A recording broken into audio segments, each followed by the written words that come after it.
it's time to work on the top, so get the top wet. Section out about a 1-inch section right in the middle of the head. Pull this straight up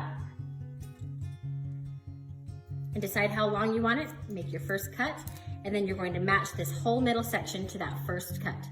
That's where I've cut previously, and that's where I match it. Keep going back this whole middle section. A little trick that will help make your haircut look very professional is to pull the bangs out at a unicorn angle and take any little long straggler hairs that might have been missed. The top is done, the sides are done. Now essentially what we need to do is blend seamlessly this short part into the long part. I'm going to put the comb in the hair, and as soon as that long hair comes out, that's what I'm going to cut with my clippers. I'm going to go straight up with my comb because I still want this hair on the top to stay long, but I want it to be blended. As soon as that hair comes out, do it with my comb.